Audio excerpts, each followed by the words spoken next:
Hi everyone, स्वागत करती हूँ आप सभी का टीचिंग गोल्स के लर्निंग प्लेटफॉर्म पर। उम्मीद करती हूँ आप सभी लोग बहुत अच्छे होंगे। जैसा कि आप सभी को पता चल गया है, केंद्रीय विद्यालय और नवोदय विद्यालय की जो ज्वाइंट नोटिफिकेशन आपका आया था, उसमें जो टियर 1 का जो एग्जाम है वो आपका ऑलरेडी डिक्लेयर किया जा चुका है। जनवरी के अंदर आपका एग्जाम यहाँ पर होने वाला है और जो डेट आपकी रहेगी वो आप सभी को पता चल गया है, 10 और 11 जनवरी यहाँ पर रहने वाली है। तो इन डेट्स के अंदर आपका बहुत ही कम समय मैं यहाँ पर कहूंगी कि रह गया है। आप मान के चल सकते हो 40 से 45 दिन आप सभी के यहाँ पर बिल्कुल रह चुकी है। तो ऐसे में बहुत सारे ऐसे एस्पिरेंट्स हैं जो अपनी तैयारी ऑलरेडी करना शुरू भी कर चुके हैं और काफी सारे अभी यहाँ पर करना शुरू कर रहे होंगे। तो आप सभी के लिए आपको इन 40 से 45 दिन में किस तरीके से अपनी प्रिपरेशन को लेकर के चलना है, इसके बारे में आपके साथ डिटेल से डिस्कस करूंगी। तो आप सभी को पता है यहाँ पर जो आपसे टायर 1 के अंतर्गत जो सब्जेक्ट आपसे यहाँ पर पूछे जाने वाले हैं वो reasoning, mathematics, computer, general awareness, English और हिंदी यहाँ पर पूछा जाने वाला है।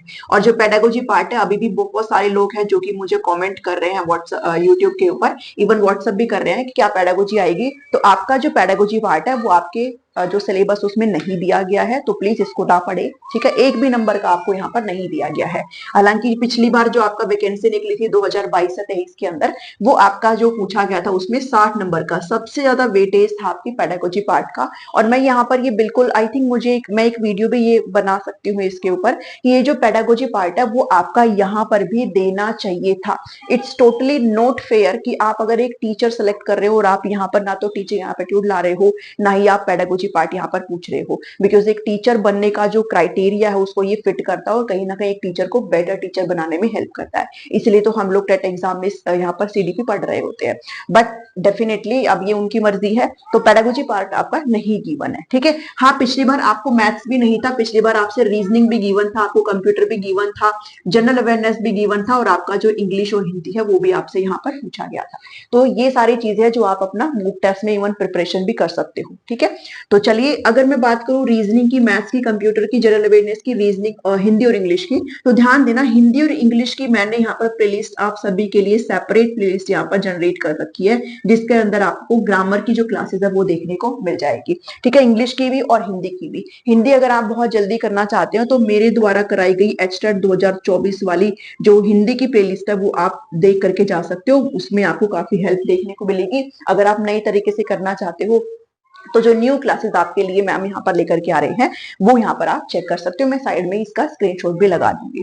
इसके अलावा आपको जनरल अवेयरनेस को बहुत डिटेल में पढ़ना है और ये जो जनरल अवेयरनेस होती है बहुत डीप में होती है, तो आप हर पोर्शन को कवर नहीं कर सकते हो। ठीक है, देखिए मैं एक चीज आपके साथ और डिस्कस करूंगी कि ये जो 40 से 45 दिन का जो ये शॉर्ट पीरियड है वो सिर्फ आपके लिए नहीं है बल्कि सभी एस्पिरेंट्स के लिए है। तो अगर आपको ये टाइम कम लग रहा है तो सभी के लिए ये टाइम यहाँ पर कम उनको लग रहा है। बट ये टोटली अब आपके ऊपर है कि आप इन दिनों को किस तरीके से प्रोडक्टिव यहाँ पर बनाते हैं। ठीक है, इससे फर्क नहीं पड़ता कि आप कितने घंटे यहाँ पर पढ़ रहे हो। अगर मैं मान लीजिए अगर मैं पढ़ रही हूँ और मैं 6 घंटे किताब खोल के बैठी रहूं और उसमें से मैं बिल्कुल भी कुछ भी आउटपुट यहाँ पर ना निकालू तो मेरा कोई फायदा नहीं है 6 घंटे देने का। कोई भी इंसान यहाँ पर 2 घंटे में भी बहुत अच्छी तरीके से आउटपुट यहाँ पर निकाल सकता है। तो टोटली ये आपके ऊपर है कि आप जितना भी टाइम दे, जितनी भी आप पढ़ाई करें, बहुत ही सीरियस तरीके से करें और आप कोशिश करें कि उससे आप अपना आउटपुट निकाल पाए, सिर्फ वो वेस्टेज ना हो। ठीक है, तो यहाँ पर बात करूं जनरल अवेयरनेस की, तो आपको हर चीज यहाँ पर कवर करते हुए चलनी है। कंप्यूटर की न्यू प्लेलिस्ट मैंने आपके लिए बना दी है जिसमें मैं आपके लिए 2 क्लासेस ऑलरेडी लेकर के आ चुकी हूँ और आपको कल एक क्लासेस इसमें एक क्लासेस में और ऐड हो जाएगी। मैथ्स की भी मैंने एक अलग से प्लेलिस्ट यहाँ पर बनाई हुई है। मैथ्स की में भी आपको एक क्लास ऑलरेडी मैंने दे दी है जो कि टाइम एंड वर्क मैंने यहाँ पर शुरू कर दिया है। मैं कोशिश करूंगी कि एक टॉपिक आपका जल्दी से जल्दी यहाँ पर खत्म हो जाए ताकि नेक्स्ट टॉपिक हमारा शुरू हो जाए। इसके अलावा मैं यहाँ पर प्लान कर रही हूँ रीजनिंग की क्लासेस भी आपके लिए लेकर के आने की। तो अगर आप मेरे चैनल से जुड़े हुए हैं तो आपको रीजनिंग, मैथ, कंप्यूटर, हिंदी और इंग्लिश यहाँ पर आपको मिलेगा मेरे चैनल पर, बिल्कुल फ्री ऑफ कॉस्ट मिलेगा। आपको अपनी तरफ से जनरल अवेयरनेस यहाँ पर पढ़ना होगा। आपकी सब्जेक्ट नॉलेज यहाँ पर नहीं पूछी जाएगी, सिर्फ और सिर्फ टायर 1 के अंतर्गत आपका ये क्वालिफाइंग मार्क्स है और आपको ज्यादा से ज्यादा नंबर यहाँ पर लेने होंगे ताकि आप 1:10 की कैटेगरीज में टियर 2 एग्जाम में यहाँ पर बैठने के लिए कैपेबल हो पाए।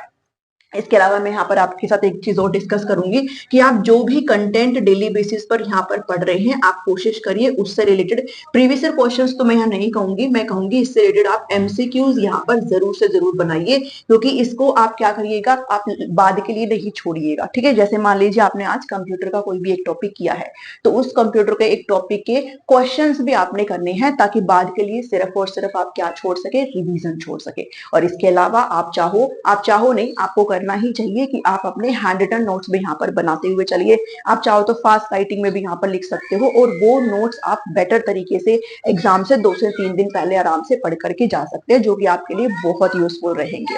ठीक है, तो कंटेंट के साथ साथ आपने प्रैक्टिस सेशन भी यहाँ पर जरूर से जरूर करना है। जहां से आपको प्रैक्टिस मिले वहां से आप जरूर कर सकते हो। मैंने अपनी एप्लीकेशन टीचिंग गोल्स पर आपको जो केवीएस के जो प्रीवियस ईयर पेपर है वो आपके ऑलरेडी अपलोड कर रखे हैं, तो आप प्रीवियस ईयर पेपर वाले सेक्शन में जाकर के देख सकते हो। मेन आपको जो स्क्रीन दिखाई देती है उसमें ही आपको एक ऑप्शन दिया गया है, वहां पर आप केवीएस के सारे पेपर्स यहाँ पर डाउनलोड कर सकते हो, जिसमें से आपको टीचिंग एप्टीट्यूड बिल्कुल भी नहीं करना है। आप वहां से अपनी प्रिपरेशन कर सकते हो, आप वहां से रीजनिंग के क्वेश्चन बना सकते हो। ठीक है, पिछली बार आपसे पूछा गया था कंप्यूटर, आपसे 5 मार्क्स का पूछा गया था, वो क्वेश्चन आप वहां से अटेम्प्ट कर सकते हो। इसके अलावा हिंदी और इंग्लिश के क्वेश्चन आप वहां से अटेम्प्ट कर सकते हो।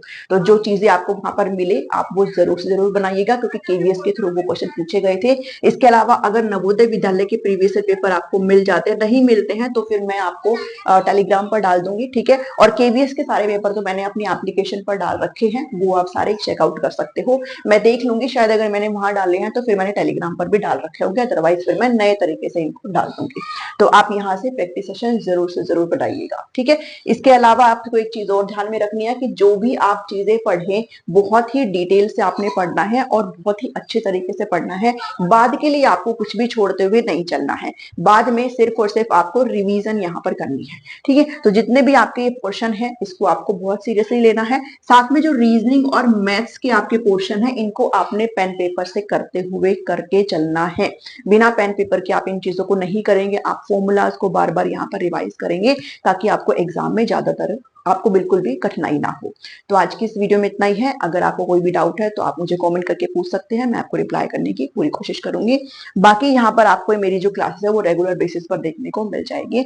आज नहीं आएगी, लेकिन कल से आपके फिर से यहाँ पर रेगुलर बेसिस पर आ जाएंगी। अब मैं आपसे मिलती हूँ क्लास के अंदर। Thank you, thanks for watching me.